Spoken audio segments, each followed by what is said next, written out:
Bismillahirrahmanirrahim. Qala al-musannifu rahimahullah wa nafa'ana Allah bi'ulumihi fid dharain. Amin. Iyyaka na'budu wa iyyaka nasta'in. Hanya kepadamulah kami menyembah dan hanya kepadamulah kami memohon pertolongan. Secara bahasa Arab boleh kita kalau misalkan menulis ya. Ini bukan ayat Al-Qur'an misalkan. Itu boleh kita tulis na'budu iyyaka wa nasta'inu iyyaka, itu boleh. Asal kalimatnya sebenarnya na'budu iyyaka wa nasta'inu iyyaka. Halaman berapa sih? 15. Halaman 15 kalau belum tahu. Na'budu iyyaka wa nasta'inu iyyaka. Iyyaka itu objek. Jadi kan ada subjek, predikat, objek ya. Objek. Nah, sekarang didahulukan. Seperti misalkan katakan saya makan nasi. Nasi dimakan oleh saya, didahulukan. Pertanyaannya kenapa didahulukan objek daripada subjek dan predikatnya? Karena objek yang dibicarakan itu adalah Allah, makanya didahulukan. Iyyaka na'budu, hanya kepadamu lah ya Allah kami menyembah. Asal kalimatnya kami menyembah hanya kepadamu ya Allah. Lalu dialihkan objeknya dibawa ke depan karena Allah lebih tinggi daripada yang mengucapkan kita. Maka dibawa ke depan. Dan banyak sekali ayat dalam Al-Quran yang seperti itu. Banyak sekali. Dan itu sudah pernah kita bahas pada masa-masa awal, kita membahas tentang masalah surat Al-Fatihah secara keseluruhan sebelum kita masuk ke tafsir per ayat. Itu sudah kita bahas. Dan banyak ayat-ayat lainnya yang model seperti itu. Jadi mendahulukan Allah, itu lebih. Jadi kalau misalkan katakan, berbeda kalau misalkan kami menyembah Allah kami sembah, itu tidak mungkin dilakukan seperti itu. Kenapa nggak mungkin dilakukan? Karena objeknya dia bersifat bukan kata ganti. Bukan kata ganti. Jadi kalau misalkan seperti itu boleh dengan cara merubah kata kerja yang dari aktif menjadi pasif. Saya menyembah Allah, Allah disembah oleh kami. Tetap Allahnya didahulukan tapi kata kerjanya dirubah. Tapi karena ini bukan menggunakan nama kata benda langsung, tapi iyyaka itu kan dhamir, kata ganti, maka boleh didahulukan. Iya, dan iya kata ganti yang bisa berdiri sendiri. Beda dengan kata ganti seperti katanya. Saya membeli mangga lalu memakannya. Nah itu nya tuh nggak mungkin. Saya membeli mangga, nya memakan, kan nggak mungkin kan? Nggak? Atau nya saya memakan, kan nggak bisa dipahami itu. Tapi kalau dia dhamir yang bisa berdiri sendiri seperti iyaka, dia, mereka, itu kan kata ganti semua yang bisa berdiri sendiri, itu bisa didahulukan. Nah, itulah kenapa iyyaka na'budu wa iyyaka nasta'in. Jadi ketika kita baca ayat itu bukan hanya sekedar oh, berarti saya akan nyembah Allah, berarti saya ingin minta pertolongan kepada Allah. Enggak, tapi permintaan pertolongan dan penyembahan itu harus didahulukan kepada Allah daripada yang lainnya. Berapa banyak di antara kita misalkan punya masalah, lebih cepat minta bantuan kepada manusia daripada minta tolong ke Allah. Padahal ayat yang dibaca, kata iyakannya didahulukan daripada kata minta tolongnya. Nah itu hakikatnya dari sisi urutan tulisan. Dan itu punya konsekuensi nanti. Dalam aktivitas kehidupan sehari-hari itu punya konsekuensi yang sangat serius. Mari kita lihat penafsirannya secara lebih lanjut. Tsumma innahu, kemudian sesungguhnya Allah lamma dzakara al-haqiqa bil hamdi, tatkala menyebutkan bahwa dirinya itu berhak mendapatkan pujian. Alhamdulillahirabbil alamin. Allah yang menyebutkan sendiri bahwa dirinya berhak mendapatkan segala pujian. Wa usifa bi sifatin 'idham. Dan Allah disifati dengan sifat-sifat yang agung. Ar-Rahmanir Rahim, Rabbil Alamin, Rabbun itu yang ngurusi alam semesta. Itu sifat yang agung tuh. Ar-Rahmanir Rahim. Apalagi Maliki Yaumiddin, pemilik hari pembalasan. Itu kan sifat-sifat yang agung karena nggak ada satupun sifat itu ada pada manusia. Hatta pada para nabi dan rasul itu nggak punya. Hanya Allah yang punya. Itu disebut dengan sifatin azam. Famayyaza biha an sa'irid dzawat, yang membedakan Allah dengan sifat-sifat itu biha dengannya an sa'irid dzawat, dari seluruh zat-zat. Allah itu zat, kita juga zat. Ini air ini juga zat. Tapi zat ini, zat kita berbeda dengan zat Allah. Kenapa beda? Zat air ada rasanya. Zat manusia bisa dilihat, zat Allah tak bisa dirasa, tak bisa dilihat. Yang membedakan zat Allah dengan zat yang lainnya, zat yang lain biasanya berhubungan dengan panca indera yang 5. Selalu berhubungan dengan panca indera yang 5. Mata, telinga, lidah untuk merasa, 3, hidung untuk mencium, kulit ya untuk merasa. Iya, itu rasa. 5 itu. Kita buta, tiba-tiba datang kalajengking di kulit kita. Kaget kita. Ini ada sesuatu yang berbeda, kita bisa rasa. Nah, Allah itu lepas dari itu semua. Zat Allah berbeda dari semua zat yang lain. Sedangkan yang lainnya selalu berhubungan dengan hatta malaikat maut. Malaikat tuh. Karena setiap orang yang akan meninggal dunia, dia bisa melihat malaikat. Apalagi ketika sudah masuk kubur, pasti ketemu sama Munkar Nakir. Saya jamin 100% lah. Nah, pasti itu. Dan banyak orang yang bisa bertemu dengan malaikat dalam bentuk wujudnya manusia. Para sahabat kan ketemu malaikat dengan wujud manusia. Rasulullah lagi duduk di masjid, para sahabat ada di sekitar beliau, tiba-tiba datang orang, gantungnya subhanallah, datang langsung duduk di hadapan Rasulullah, lututnya berdempetan dengan lutut Nabi. Para sahabat, ini siapa ini? Datang langsung duduknya, kita aja kagak berani. Begitu duduk malah nanya langsung ke Nabi. Ya Rasulullah, mal Islam? Wahai Rasulullah, Islam itu apa? Datang langsung nanya. Kalau bukan yang agung nggak mungkin seperti itu. Ternyata yang datang adalah orang yang menyampaikan wahyu. Begitu sudah pergi, orang ini ditanya, ya Rasulullah itu siapa? Kata Rasulullah, itulah malaikat Jibril yu'allimukum dinakum, yang datang kepada kalian untuk mengajarkan agama untuk kalian. Nah itu. Yang menunjukkan bahwa malaikat masih bisa bersentuhan dengan panca indera. Tapi tidak dengan Allah. Jin bisa juga. Berapa banyak jin yang menampakkan diri itu? Ya kan? Iblis yang menampakkan diri, hantu yang menampakkan diri, yang oleh kita sekarang kita sebut kuntilanak lah, suster ngesot lah. Padahal itu sebenarnya adalah jin. Nggak ada suster ngesot, suster ngesot pula. Bener aja lah. Nggak ada, marah tuh suster-suster rumah sakit itu, masa iya kan? Nggak ada. Apalagi pocong, ya ada pocong. Orang udah masuk ke kuburan, keluar. Gimana ceritanya? Capek-capek kita masukin ke dalam kuburan, malah keluar lagi. Mending nggak usah dimasukin. Nggak usah dipercaya, itu jin. Dan ketika dia menampakkan diri, berhubungan dengan salah satu panca indera kita. Dengan pandangan mata. Nah, Allah beda. Sehingga ada kalimat begini. Innaka lan tarallaha hatta ya'tiyakal maut. Engkau tidak akan pernah melihat Allah sampai kematian mendatangimu. Jadi kita berdoa nih kan, ya Allah semoga saya bisa mimpi Rasulullah, itu mungkin bisa jadi terjadi. Tapi kalau misalkan berdoa, ya Allah semoga aku bisa melihatmu di dunia sampai mati, nggak akan dikabulkan oleh Allah doanya. Nggak kita, nggak para nabi.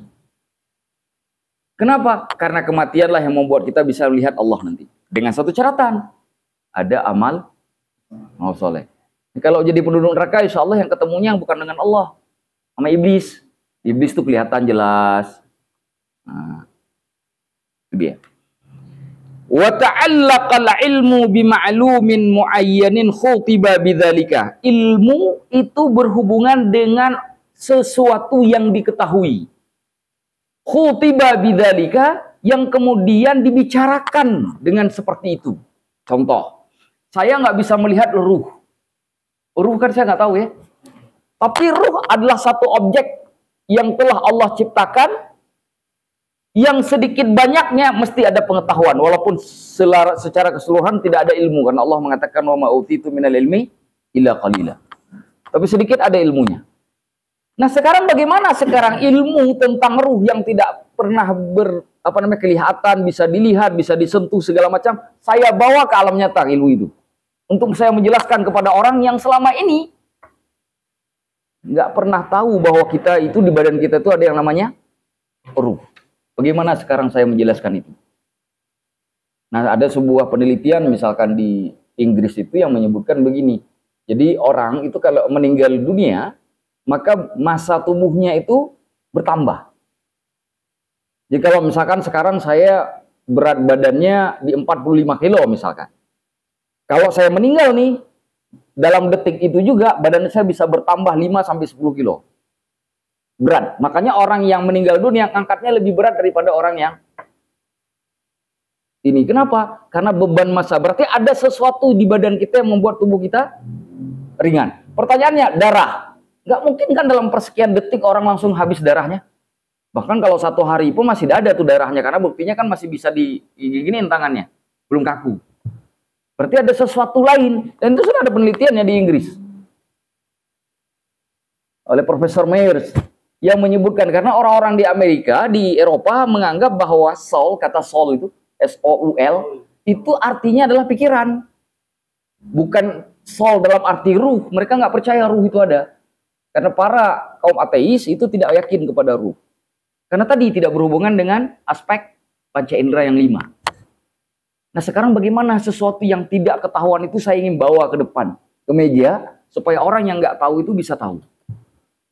Ya kan? Maka sekarang Allah nggak bisa dilihat. Bagaimana kita bisa tahu Allah? Saya harus menghadirkan Allah ke hadapan orang yang bisa melihat, bisa mendengar, sedangkan Allah tidak pernah bisa dilihat. Bagaimana caranya?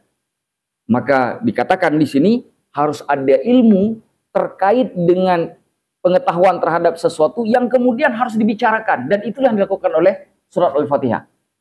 Apa yang dibicarakan? Sifatnya.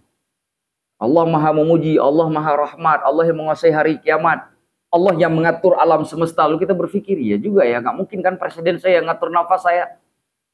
Nggak mungkin mak saya ngatur nafas saya. Kenapa? Karena bisa jadi orang tua kita telah meninggal, maka kita masih bernafas. Kan kita diajak berpikir tuh. Artinya, ketika kita berhubungan dengan Allah, nggak bisa melalui zat. Tapi harus melalui sifat. Begitu juga, kita bicara orang yang tidak hadir. Misalkan kita ingin mengomentari salah seorang anggota dewan. Kita nggak pernah ketemu nih anggota dewannya. Bagaimana cara mengomentarinya? Bagaimana cara supaya kita tahu dengan orang yang tidak pernah kita ketemu? Track and record. Betul kan? Iya kan? Betul kan? Apa track and record itu? Sifatnya. Entah sifat pribadi atau sifat perbuatan. Betul kan? Track and record itu sifat. Kenapa nggak semua orang kita ketemu dengan anggota dewan itu? Tapi kita harus milih salah satu. Maka dilihatnya sifat. Itu berlaku dalam kehidupan. Begitulah kita mengenal Allah. Kita nggak mungkin mengenal Allah dari sisi zat. Karena zat itu tidak bersentuhan dengan panca indera kita. Maka kita harus melalui sifat. Dan itulah yang Allah lakukan dalam surah Al-Fatihah. Jadi jika ada orang bertanya, bagaimana kita mungkin bisa mengenal sesuatu yang nggak kelihatan? Tuh, baca surat Al-Fatihah. Bagaimana cara Allah mengenalkan dirinya kepada makhluknya? Melalui sifat.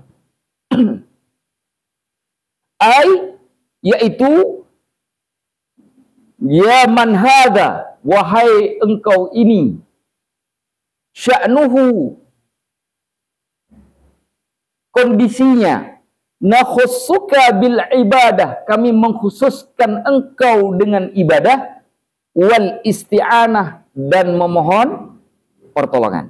Artinya, ketika kita baca tuh alhamdulillahirabbil alamin, arrahmanir rahim, maliki yaumiddin, begitu sampai ke ayat iyyaka na'budu wa iyyaka nasta'in, apa yang terfikirkan kita? Ya Allah, engkau yang punya sifat-sifat yang agung yang sudah kau sebutkan di 3 ayat yang pertama, itulah yang kami khususkan sebagai zat yang kami sembah, sebagai zat yang kami mintai pertolongan.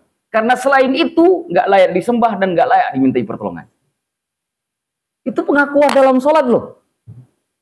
17 kali pengakuan itu kita baca. Karena 17 rakaat. Bagi yang sholat 17 rakaat. Kalau bagi yang sholat 2 rakaat, dia 2 kali saja. Ya kan? Ada juga orang sholatnya maghrib ke maghrib kan? 3 rakaat, 3 rakaat, 3 rakaat. Yang lain 14. Ada juga. Berarti 3 kali dia ikrar. 17 kali itu minimal dalam hidup. Tapi anehnya, 17 kali itu iyyaka na'budu wa iyyaka nasta'in kita baca, kita ikrar di hadapan Allah. Allah, engkau punya sifat yang agung. Karena sifat agungmu itulah engkau kami sembah. Karena sifat agung itulah kami minta pertolongan. Tapi berapa banyak ilmu itu dibawa ketika setelah sholat? Berapa banyak? Berapa banyak ilmu itu kemudian dipakai setelah sholat? Berapa banyak orang masuk ke masjid untuk sholat, keluar dari masjid ilmu itu tidak lagi ada gunanya dalam kehidupan sehari-hari. Tidak lagi digunakan. Begitu dia di tempat kerja, maka bosnya lebih besar daripada Allah. Begitu dia pulang ke rumah, orang tuanya lebih besar daripada Allah. Begitu di tempat main, teman-temannya lebih besar daripada Allah. Berbawanya. Terus yang dibaca tadi iya karena Abu iya karena nasta'in terus apa? Maka jangan heran ketika banyak orang sholatnya nggak diterima oleh Allah. Kenapa nggak diterima sholatnya? Karena nggak membekas ke hatinya. Orang dia sholat cuma sekedar melakukan kewajiban. Itu hakikat dari kenapa kalimat iya karena Abu iya karena nasta'in diletakkan di ayat keempat. Allah nggak langsung bilang di surah Al-Fatihah kita suruh minta tolong, nggak, disuruh ngagungkan dulu Allah. Untuk apa diagungkan Allah? Supaya hadir tuh dalam hati kita pengakuan bahwa Allah itu seperti itu. Allah itu maha luar biasa. Ketika pengakuan itu hadir, baru kita suruh minta tolong. Kenapa minta tolong setelah itu? Biar ketika minta tolongnya itu benar-benar menghambakan diri. Coba kalau Allah nggak bicara tentang sifat, lalu tiba-tiba minta tolong saja. Ya Allah, tolong ya Allah. Masa kok nggak mau tolong? Kan kita bisa saja ngomong begitu ke Allah. Tanpa ada kerendahan hati sedikit pun. Tapi karena udah baca Alhamdulillahirabbil alamin, Ar-Rahmanir-Rahim, Maliki Yaumiddin, ketika minta tolong ya Allah, ada masalah besar ya Allah. Kalau bukan Engkau yang tolong, tak ada yang tolong ya Allah. Merendah. Kenapa? Hakikat dari iya karena Abu nah, makanya letaknya di ayat keempat, bukan di ayat pertama.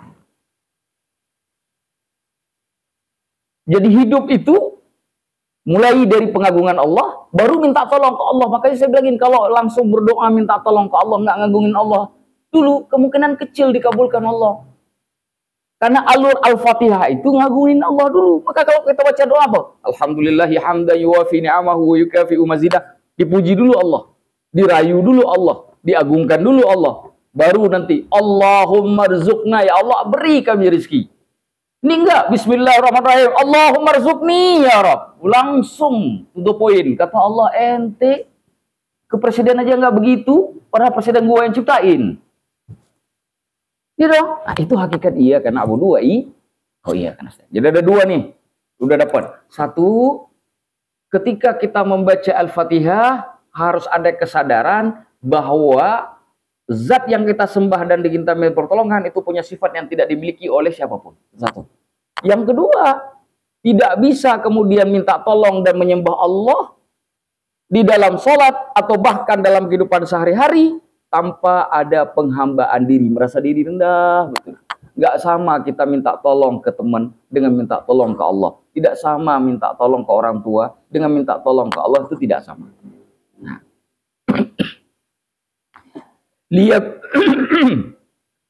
Liyakuna adalla 'alal ikhtisas. Hal ini untuk supaya menunjukkan kepada khususan.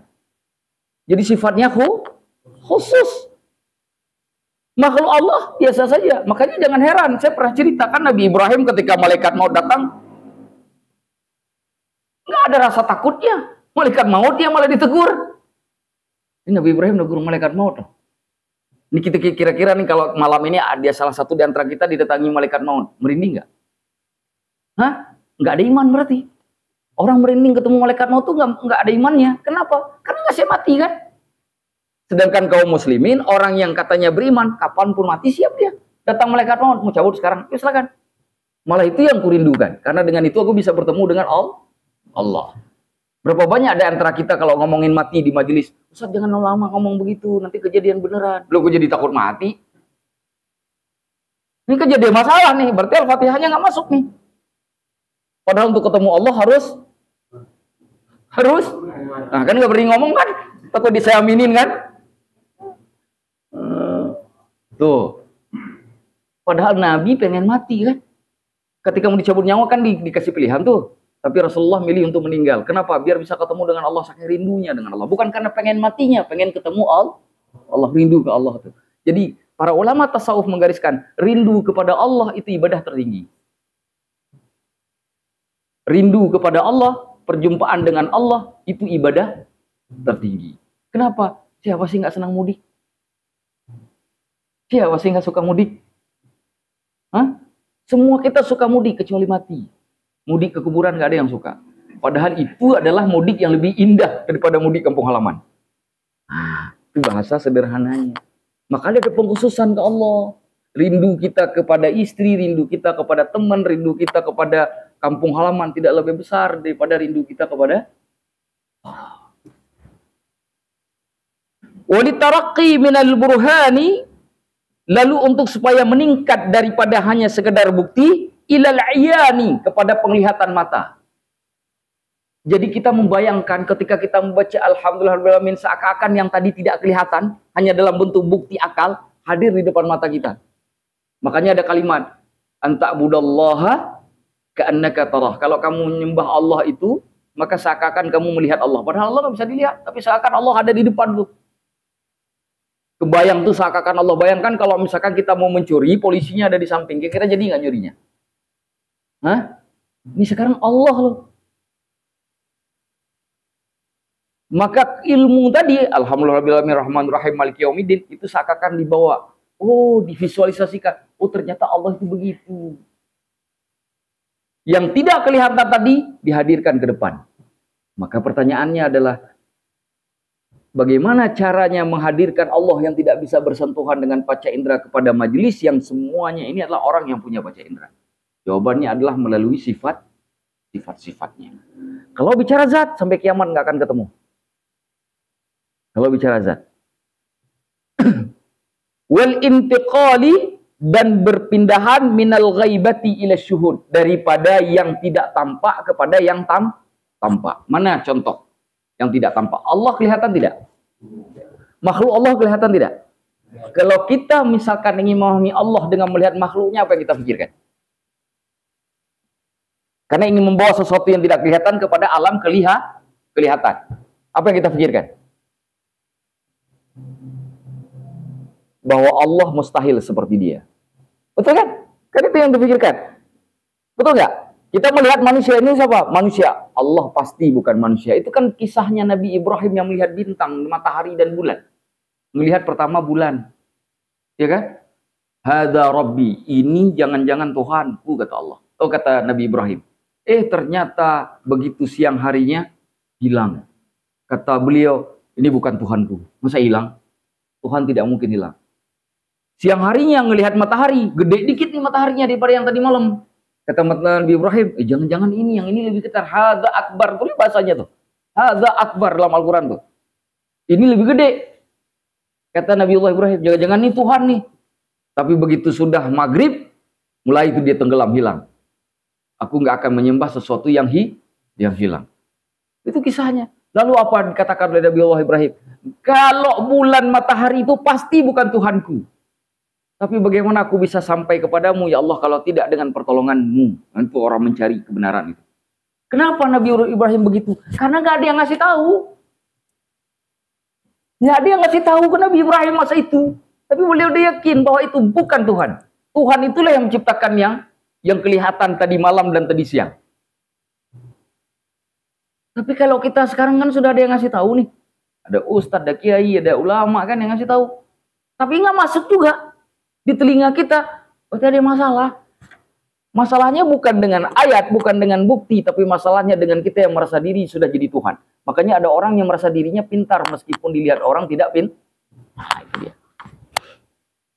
Jadi itu yang kita bawa. Lihat gelas. Ini mesti bukan Tuhan. Kenapa? Masa Tuhan begini? Bentuknya jelek bener. Masih cakepan manusia sama gelas kan? Masa Tuhan begini? Ngelihat buku. Ini mesti bukan Tuhan. Jadi ilmunya Nabiullah Ibrahim. Caranya bagaimana? Apapun yang kamu pikirkan tentang zat Tuhan, maka Allah Tuhan itu adalah sebaliknya. Allah itu bulat, berarti Allah sebaliknya. Oh, berarti lurus, berarti sebaliknya lagi. Artinya bukan yang itu. Bukan yang itu. Allah itu tegak lurus, bukan yang itu. Bagaimana? Nggak akan ketemu. Terus bagaimana kita biar ketemu dengan Allah? Sifatnya. Pahami sifat Allah. Makanya kan kita dulu belajar kan Asmaul Husna di sini. Barang siapa yang hafal Asmaul Husna, Allah punya 99 nama. Siapa yang menghafalnya maka dia akan masuk surga.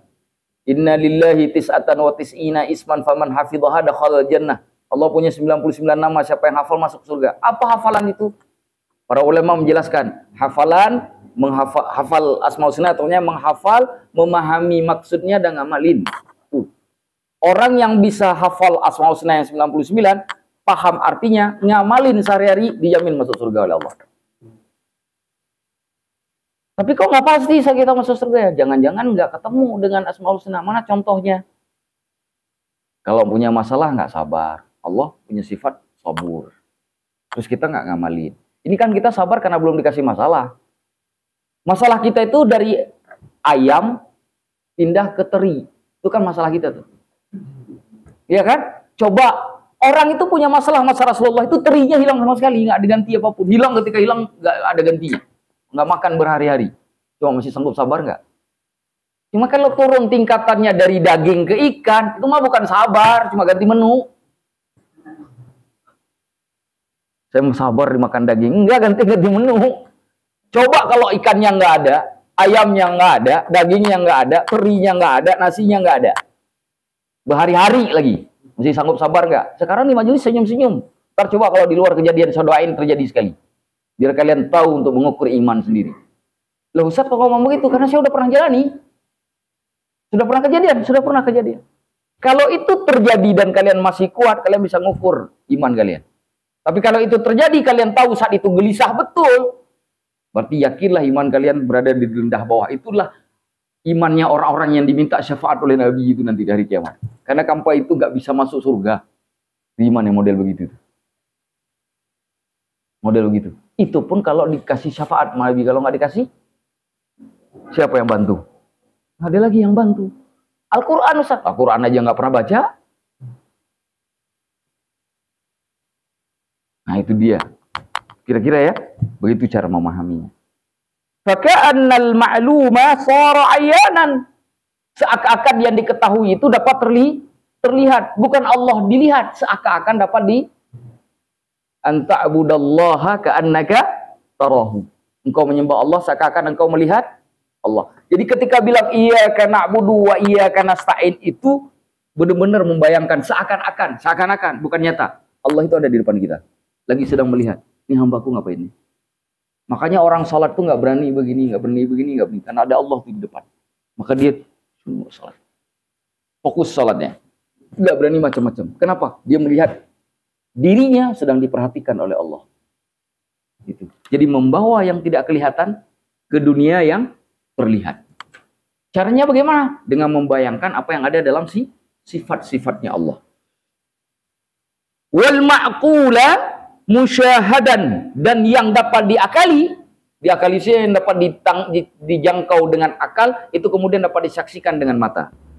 Wal ghaibata huduran, dan yang tidak kelihatan menjadi terlihat. Terlihat di sini bukan terlihat dengan mata telanjang seperti saya lihat air ini, bukan, tapi membayangkan seakan-akan ada. Maka kalimatnya seakan-akan, itu kalimatnya. Bukan berarti Allah bisa dilihat seakan-akan. Kenapa para sahabat Rasulullah itu malam hari ketika sendiri malah nangis? Duduk di sajadah malah nangis. Sampai dibayangkan dalam kalimat ruhbanum billaili wa fursanum bin nahar. Di malam hari jadi rahib. Di siang hari jadi penunggang kuda yang gagah berani. Siang hari ngunus pedang. Jangankan orang Arab musyrik, Persia sama Romawi saja gentar. Tapi di malam hari semuanya berubah jadi bayi-bayi yang cengeng. Duduk di atas sajadah. Apa yang menyebabkan mereka yang gagah perkasa di siang hari bisa cengeng di malam hari? Padahal pada saat itu nggak ada orang yang melihat. Nggak ada orang yang lihat. Kita ini kan khusyuk karena ada yang saksiin. Sholat itu kan. Karena banyak makmumnya. Coba kalau lagi sendiri. Kalau lagi sendiri tuh. Apa yang menyebabkan para sahabat itu ketika sendiri malah bisa jadi menangis begitu? Mereka menghadirkan yang tidak kelihatan tadi seakan-akan ada di hadapan mereka. Itu kalimatnya. Faka'annal ghaibata musyahadan huduran. Yang tidak terlihat tadi seakan ada di hadapan mereka. Sehingga mereka ketika ibadah di malam hari, itu kayak benar-benar itu ada di hadapan Allah. Gak berani macam-macam. Itu hakikat iyyaka na'budu. Udah hakikat dari iyyaka na'budu. Kalau belum begitu ibadahnya, itu bacaan iyyaka na'budu itu belum masuk ke hati. Kuat apapun kita sholat, maka ibadah kita itu gak ada nilai yang istimewa. Kalau belum nyampe maknanya begitu tuh. Belum sampai begitu.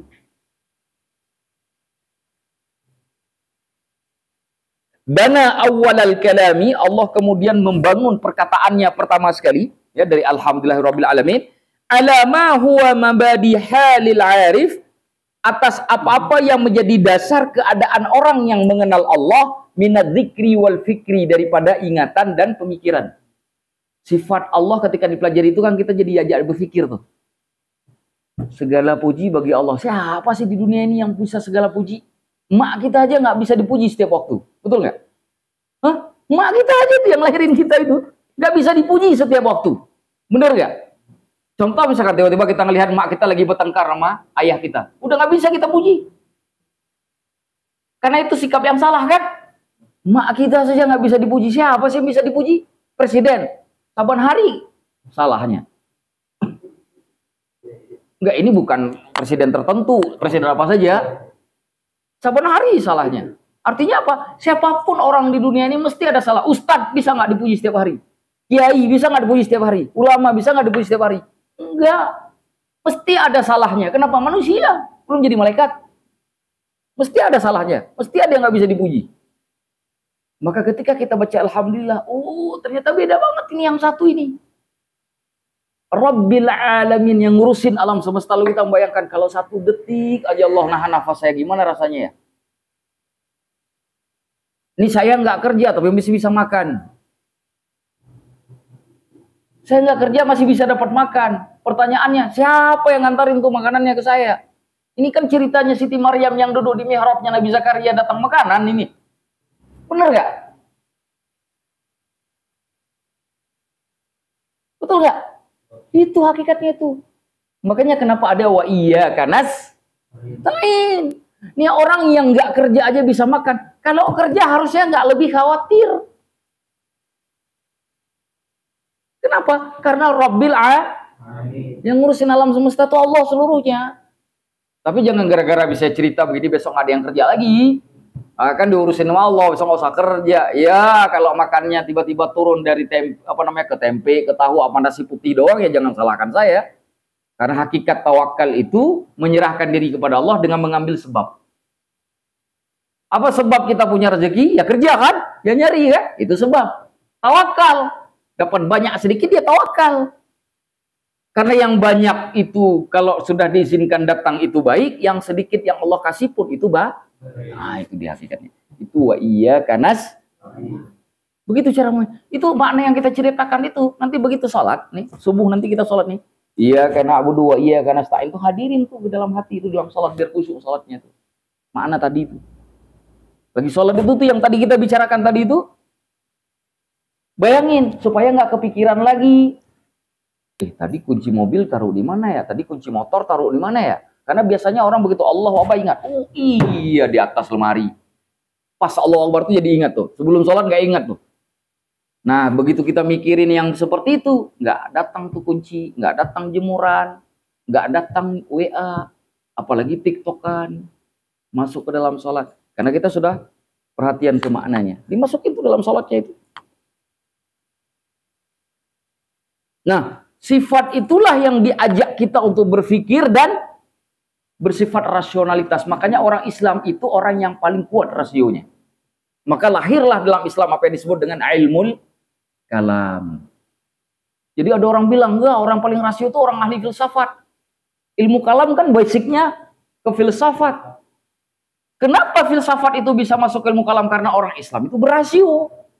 Setiap ada orang yang berasio ketemu dengan Muslim pasti nyambung. Karena orang Islam itu orang yang menggunakan akalnya dengan maksimal. Makanya Allah selalu mengatakan afala taqilun, liqaumin yatafakkarun. Berapa banyak tuh ayat yang ngomongin masalah akal itu. Maka adanya ilmu kalam itu hakikatnya seperti itu karena kita itu berpikir.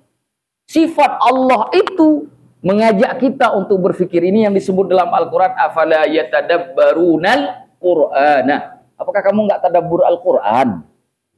Apakah mereka ini nggak mentadabbur Al-Qur'an? Tadabbur itu bukan hanya baca, dipahami, kemudian lihat di alam semesta setelah dibaca tentang tanda-tanda kebesaran Allah di alam semesta. Makanya bahasa wahyu pertama apa? Iqra itu bukan baca yang ditulis karena saat itu Al-Quran belum tertulis. Apa yang dibaca?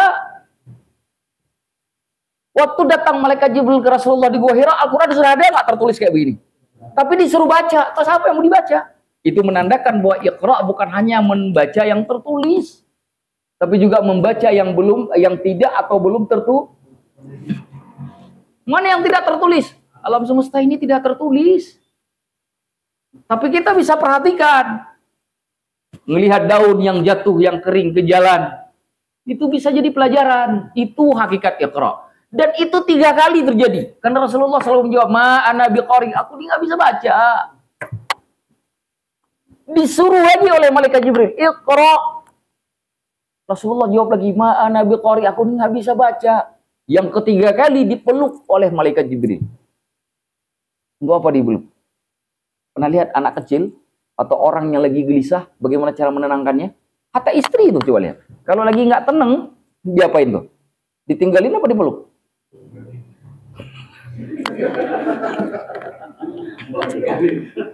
Itu pilihannya A dan B, nggak ada C dan D. Nah, silakan pilih sendiri. Iya. Jadi tenangkan, dipeluk tuh, malaikat Jibril tuh dipeluk, kuat banget dipeluk. Baru dekat Iqra, baru bisa baca. Apa yang menyebabkan orang nggak bisa baca? Ketidaktenangan. Kenapa hari ini kita nggak bisa baca tentang alam semesta? Karena terlalu banyak masalah yang membuat kita kacau otak kita ini. Gelisah, galau, ya kan? Umur masih 25 tahun, galaunya sehari 3 kali. La ilaha illallah Muhammadur Rasulullah. Saran saya berhenti aja hidup. Saran saya berhenti saja hidup. Orang umur 25 tahun galaunya 3 kali sehari, berhenti aja dah hidup dah. Nggak ada guna diterusin. Maksud saya, jangan bunuh diri juga. Maksud saya, ubah. Diubah. La haula wala quwwata illa billah. Wa ta'ammuli fi asma'ihi. Lalu memperhatikan nama-nama Allah. Tuh, karena di nama-nama Allah ada sifat. Ustaz, bagaimana saya bisa hargai kehidupan ini? Bisa melihat kebesaran Allah. Baca Asmaul Husnanya, lalu perhatikan tanda kebesarannya di dalam semesta. Wa alaihi, dan pemberiannya, wan nadhari fi alaihi, dan memperhatikan dan melihat kepada pemberian Allah, pada pemberiannya Allah, nikmat-nikmat Allah. Tadi ini kita habis belajar, nanti kita makan loh. Ya kan? Itu nggak kita beli. Nggak ada 1000 perak pun duit kita keluar di situ. Tapi itu datang tuh ke kita. Itu nikmat Allah bukan? Ketika kita makan, yang pertama kita ingat Allah, apa terus sedih. Yang pertama kita ingat pas makan itu. Hah? Dokter sedih pasti diingat, orang ada di depan kita, kalau nggak ingat kurang ajar tuh namanya. Tapi Allahnya keingat nggak? Nggak keingat, berarti dokter sedih lebih gede daripada Allah. Bagi kita. Itu berbahaya secara konsep akidah. Jadi orang yang sudah menghadirkan kita ucapkan terima kasih, tapi hakikat yang Allah yang ngasih itu nggak boleh dilupakan sama sekali. Itu hakikatnya itu.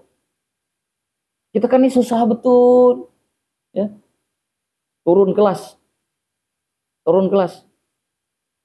Kalau pekerja, kalau tadi makannya Padang, sekarang pindah ke warteg. Kalau tadinya ke warteg dengan makanan yang lengkap, sekarang cuma nasi putih sama kentang. Tahu kan nasi putih sama kentang doang? Banyak kan lihat. Kalau kita pergi ke warteg ada, Bu, saya nasi putih, kentang sama sayur, kuah sayur. Kan ada tuh kan? Kita ngelihat itu, ya Allah, iya makan nasi pakai orek doang. Orek kan 1000 perak. Ya Allah, makan nasi begitu. Itu udah begitu nggak ingat Allah lagi. Ya Rabb. Luar biasa.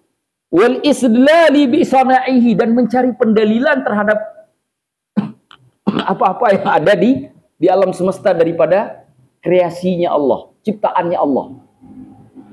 Begitu lihat matahari, luar biasa Allah ini. Makanya kenapa saya senang sekali jalan-jalan kayak ke gathering itu, kayak puncak gitu misalkan, ke gunung atau apa. Kenapa? Karena itu nggak bisa dilihat. Kalau di tengah kota yang kita lihat tuh buatan manusia, gedung. Iya kan? Gedung yang dilihat, itu kan buatan manusia itu. Walaupun bahannya dari Allah. Kaca itu kan bahannya dari Allah. Ya kan? Semen itu bahannya dari Allah. Allah yang ngasih. Tapi ketika kreasi itu kan manusia, tapi kita ke gunung, ke laut, yang kita lihat itu murni ciptaan Allah. Dan itu lebih indah daripada yang diciptakan manusia.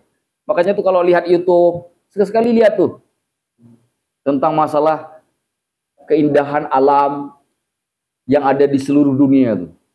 Cuma lihat itu aja, tapi bukan cuma menikmati alamnya aja, ngebayangkan kalau yang ciptaannya saja begini indah, pencipta itu bagaimana ya indahnya. Itu yang menghadirkan kita keimanan itu lebih kuat dengan melihat ciptaan Allah. Maka ada orang ateis bilang, manusia dijadi dengan sendirinya. Manusia jadi dengan sendirinya, gelas saja nggak jadi dengan sendirinya. Manusia jadi dengan sendirinya. Tapi itu benar, ya masukinlah. Ente kan punya laboratorium. Ambillah partikel-partikel yang ente bilang dari Big Bang dulu itu.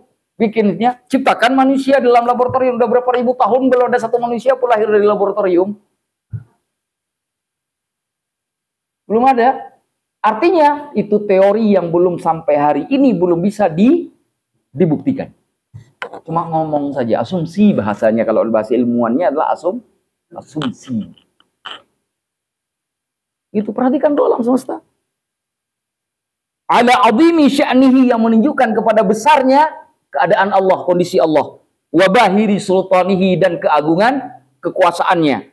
Tsumma qaffa bima huwa muntaha amrihi, kemudian diikuti dengan apa-apa yang sampai kepada muntaha amrihi, akhir dari urusannya. Apa itu? Wa huwa ayyakhuba lujjatal lusul, dia masuk kepada ranah untuk supaya sampai wa yasiru min ahlil musyahadah, sehingga menjadi orang yang seakan-akan dapat melihat Allah. Ahlil musyahadah itu bukan melihat Allah dengan mata ya, tapi seakan-akan melihat Allah dengan mata, padahal dia melihat Allah dengan mata batin. Makanya orang ahli tasawuf disebut sebagai apa? Ahlul musyahadah.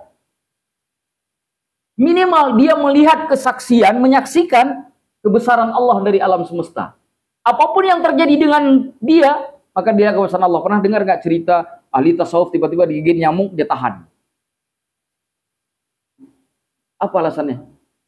Ketika ditanya kenapa ditahan digigit oleh nyamuk, nyamuk ini kan makhluk Allah. Darah ini juga Allah yang ngasih. Sekarang ada makhluk Allah mau menikmati darah ini karena dia butuh. Kenapa tidak? Kenapa tiba-tiba aku larang? Itu orang sudah sampai pada ahlul musyahadah. Yang hakikatnya tadi itu kan tersembunyi semuanya, kan nggak kelihatan kan? Sekarang hadir seakan-akan di dalam nyata. Sampai begitunya tuh. Ada lagi ahli tasawuf kalau tidur itu dia nggak berani langsung tidur, bersihin dulu tempatnya. Ketika ditanya, apa yang menyebabkan kamu bersih tempat? Padahal itu sudah dipel, dari segala macam. Aku takut ada seekor semut, makhluk Allah yang tiba-tiba lewat yang aku tak terlihat dengan mataku. Maka aku buat dia pergi dulu. Dan setelah itu baru aku tidur meyakini bahwa tidak ada lagi makhluk Allah di tempat itu. Padahal dalam logika kita, kayak nggak pernah bersemut lah tempat ini. Tapi begitulah ahlul musyahadah bersikap. Kenapa? Itu udah tingkat tinggi. Kita mungkin belum sampai ke tingkat itu. Minimal sudah menuju ke tingkat itu, walaupun belum sampai. Iya kan? Ini bukitnya Himalaya, mereka sudah di atas bukit, minimal kita sedang naik lah, walaupun cuma masih di kaki bukit. Ini kalau cuma ngelihat di gambar doang, ya nggak jadi-jadi. Makanya kenapa sholat kita nggak ngubah? Coba lihat tuh, perhatikan tuh orang di jalan raya, begitu azan masuk masjid tuh. Kayaknya khusyuk semua sholat. Begitu keluar dari masjid, langsung ada masalah di jalan raya. Oi, di jalan raya tuh. Berarti sholatnya nggak ngaruh tadi. Betul nggak? Berarti sholatnya nggak ngaruh. Terus yang dia lakukan sholat tadi apa? Hanya sebatas kewajiban. Fayarahu ayanan wa yunajihi sifahan. Maka dia melihat Allah dengan mata telanjang. Melihat Allah dengan mata telanjang itu bukan berarti melihat secara nyata. Seakan-akan dia melihat Allah dengan mata telanjang. Minimal dari kebesaran Allah. Melihat air, seakan-akan dia langsung bisa menemukan makna kebesaran Allah. Dengan mata telanjang terlihat langsung, tanpa harus berpikir lagi. Kenapa? Karena sudah terlatih. Wa yunajihi syifaan. Karena sudah seperti itu, apapun yang terjadi, mulutnya selalu berucap dan memanggil Allah. Mau dia senang lagi susah, dia manggil Allah. Dia manggil, kalau lagi dikasih serangan, dia manggil Allah. Ya Allah, jangan sampai senang ini membuat aku jadi sombong. Kalau dia lagi susah, ya Allah, jangan sampai susah ini membuat aku ikar kepadamu, maka berikan aku kesabaran. Jadi dari sisi apapun, lidahnya selalu Allah. Udah diajarkan kan? Alhamdulillahilladzi tatimmu bi ni'matihi tatimmu. Alhamdulillah, satu lagi. Udah diajarin tuh dua kondisi itu supaya lidah basah dengan nama Allah. Enggak basah juga, bukan salah Rasulullah, bukan salah orang yang ngajarin, tapi memang kita belum masuk itu ilmunya ke sini. Ilmu itu masih ada di sini, belum turun ke sini. Itu yang jadi masalah kita hari ini.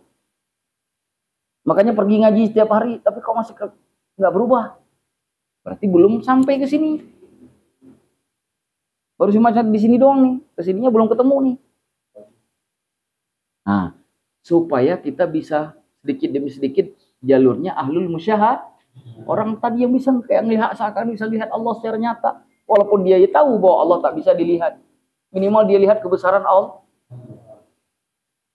Allahumma ja'alna. Nih Imam Al-Baidawi kemudian membuat sebuah doa. Allahumma ja'alna. Ini kalian catat nih doanya. Silakan dipanjatkan. Allahumma ja'alna, ya Allah jadikan kami al-wasilina, orang-orang yang sampai lil aini, sampai bisa membuktikannya dengan pandangan mata.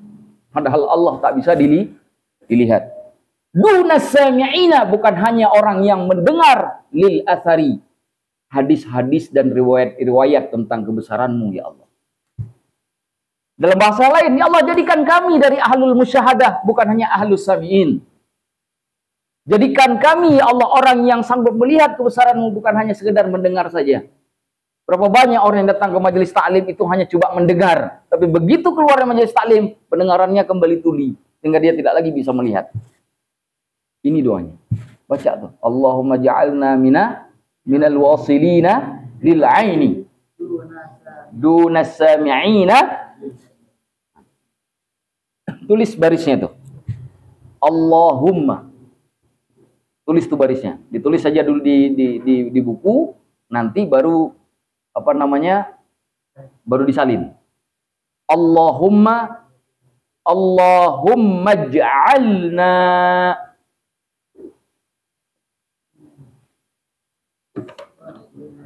Allahumma ja'alna minal wasilina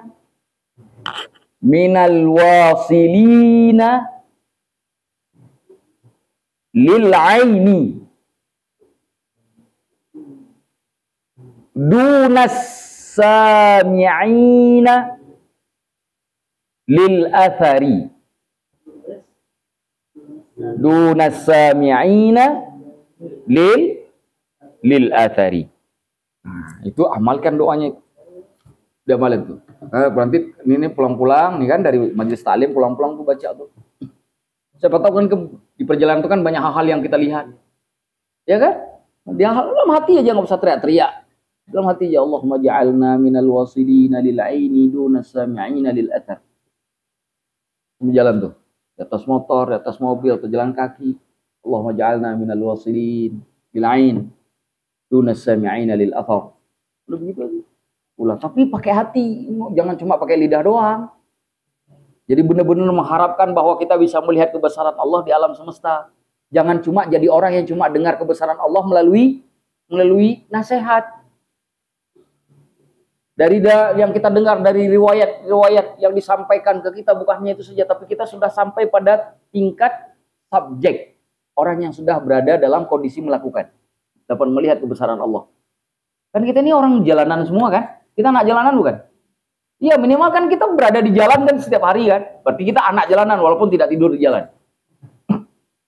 Ya kan? Mesti dong kita melihat kebesaran Allah di setiap harinya. Mesti dong. Kita misalkan kalau di Jakarta lah, misalkan kita lihat gedung misalkan. Tinggi betul, hebat betul tuh konstruksinya. Tapi yang lebih hebat tuh kan yang ngasih material biar konstruksi itu jadi kan? Bener gak? Jadi yang kita agungkan itu sebenarnya bukan orang yang bikin konstruksinya, tapi yang ngasih bahan materi konstruksinya. Karena itu yang paling istimewa. Karena itu dari tiada menjadi ada. Tapi kalau konstruksi kan dari ada menjadi ada tuh.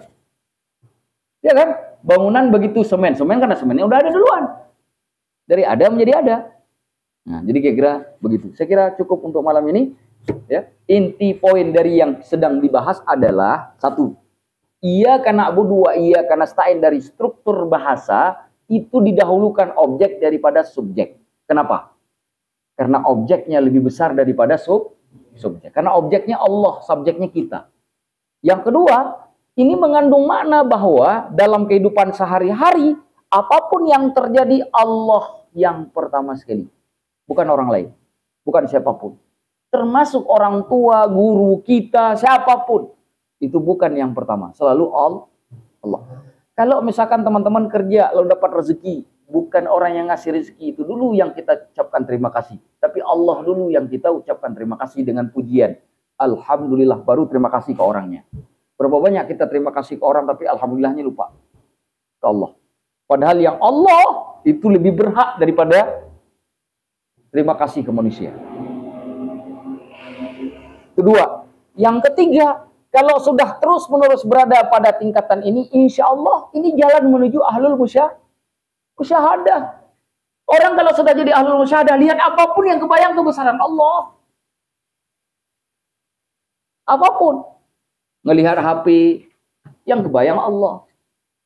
Ada aja jalan tuh ketemu kemana aja tuh. Kalau lihat apapun tuh kebayang Allah. Ada saja caranya. Kenapa? Dia sudah jadi ahlul musyahadah. Karena dia sudah menyembah Allah seakan-akan melihat Allah.